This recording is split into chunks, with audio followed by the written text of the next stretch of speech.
My counsel has advised me that I have not waived my constitutional rights under the Fifth Amendment, and on his advice, I will decline to answer any question on the subject matter of this hearing. So you're not going to tell us who wanted to fix the problem caused by Citizens United?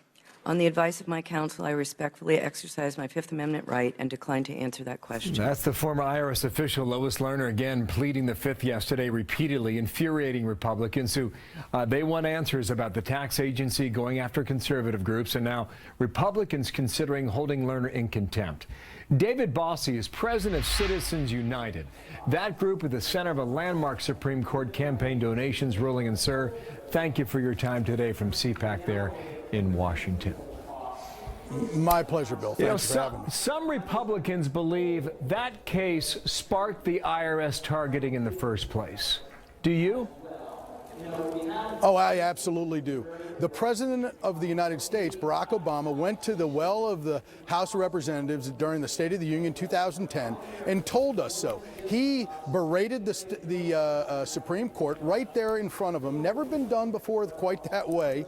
And he said he would use every means at his disposal to overturn Citizens United. And I feel that this is one of those executive actions that or administrative actions that he was talking about. Let me just be a little more specific then. Do you have proof of that, or is that your hunch?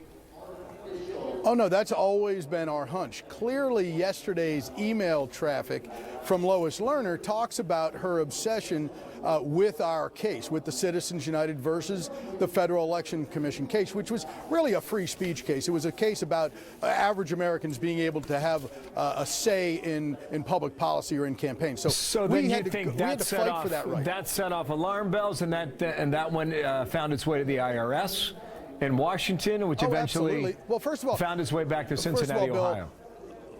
Lois Lerner had worked at the Federal Election Commission. She had been a commissioner at the Federal Election Commission. So she is well versed in our case. She knows exactly what our case was about. It was about 501c4s. And when they saw this case and what the president and his allies, I believe, did, and what yesterday's evidence shows, is that they were convinced that the Citizens United ruling would be the undoing for the Democrats. And in effect, over the last several years, they've taken greater advantage of our ruling than the Republicans have. You know, I was listening to Darrell Issa last night. He seems to be at a dead end. Is he, or is there a way to get these answers, David? Bill, first of all, I served as the chief investigator for that very committee.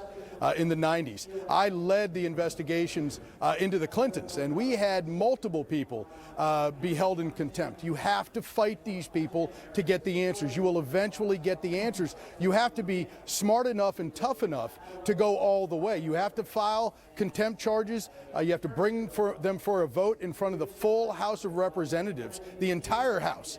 And not just the committee, but the entire House. And then you have to file those as a criminal referral to the Department of Justice. Now, the problem is that the Attorney General is not going to necessarily want to take that case on, and that's where you reach the legal potentially dead end. And that could be a year from now, right?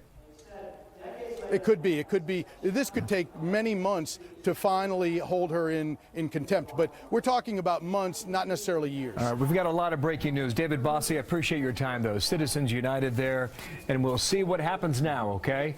Thank you for coming on today. Thanks, Bill. You bet.